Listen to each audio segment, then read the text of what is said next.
The Netflix series Making a Murderer caused a sensation when it was released in 2015. It portrayed the case of Stephen Avery, who had spent 18 years in prison for a crime he didn't commit. Avery now found himself charged with the brutal rape and murder of a woman, and the documentary strongly suggested that he had been framed by the same police force that had been his nemesis years before. Viewers were rightly outraged as they watched a seemingly innocent man be wrongly convicted a second time. Yet shortly after the series aired, allegations emerged that the documentary makers had been less than forthcoming about evidence that seemed to tell a different story. What had they glossed over or omitted altogether? Had the public been left with a false impression that Stephen Avery was innocent? Avery was ultimately convicted of the murder of Teresa Hallback, a freelance photographer who at the time did work for Auto Trader in Manitowoc County, Wisconsin. Avery's nephew, Brendan Dassey, was also convicted of the crime after he gave a dubious confession. Despite being a minor, being without legal representation in his interview, and being of a very low IQ, his confession landed him in prison to this day. Hallback disappeared after photographing a vehicle at the salvage yard owned by Avery and his family. At the time, Avery had an outstanding $36 million lawsuit against the Manitowoc County Police Department for his wrongful conviction, and asserted that this was why he was framed by the same police department for the murder of Hallback. But the prosecution case contained compelling evidence. Hallback had been to Avery's residence before to photograph vehicles, and on one occasion he had answered the door dressed only in a towel. Phone company records showed that he had called Hallback's cell phone 3 times, twice using the *67 feature to hide his identity. On the day she was murdered, Avery made the appointment, and according to the receptionist at Auto Trader, asked specifically for Hallback. 5 days after her disappearance, the victim's car was found in Avery's salvage yard. It was alleged that this was too convenient, and the car must have been planted there by the police. Yet this doesn't make sense. Following that logic, the police must then have been involved in her murder. The yard was full of cars, and Avery, who was not the sharpest, may have thought it wouldn't be found.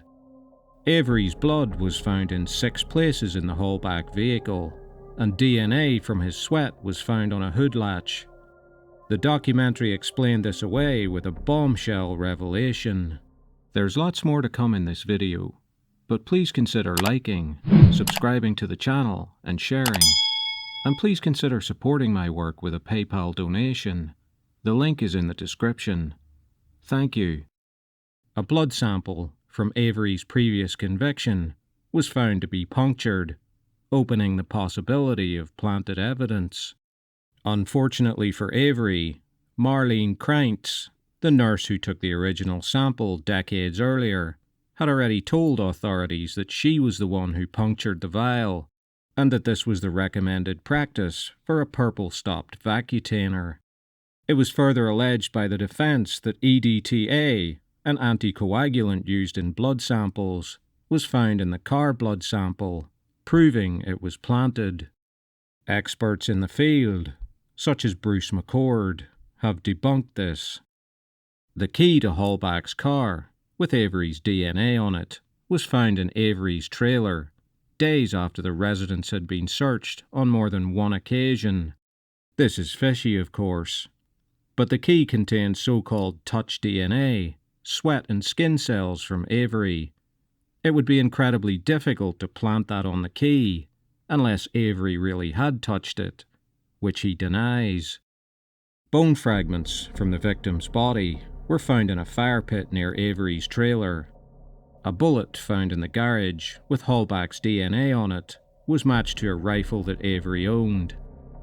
Set aside for a moment the heady talk of conspiracies against an innocent man, framed once already in the past, all wrapped up in a slick Netflix production. However, the evidence against him looks damning. The documentary portrayed Avery as an honest, hard-working, regular guy. Was this supported by his past? Avery was convicted of burglary in 1981 and given 5 years probation. Probation was revoked in 1982 after he was charged with animal cruelty for pouring gasoline on a cat and throwing it into a bonfire. The animal abuse incident was briefly mentioned in the documentary, but not in detail. Making a Murderer portrayed his relationship with his then-girlfriend Jodie as a pleasant one.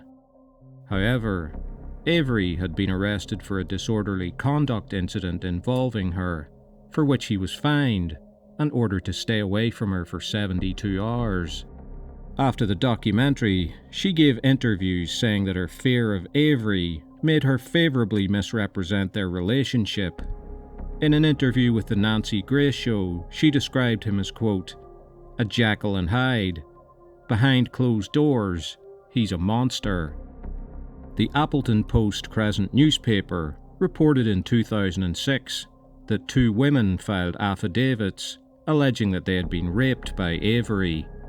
The article also detailed allegations from inmates that had served time with him, who said Avery talked about and showed them diagrams of a torture chamber he planned to build when he was released.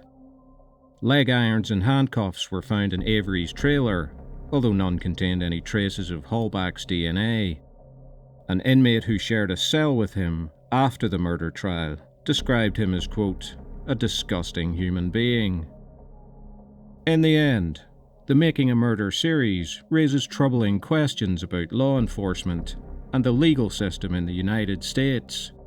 It is fair to assert that Avery may be innocent, but just as fair to assert that he is guilty. The documentary is skewed and knowingly gives a misleading context to evidence, or omits it altogether. It is a sign of our times that people will form conclusions without properly researching any subject and then doggedly stick to them, no matter what facts are presented to the contrary.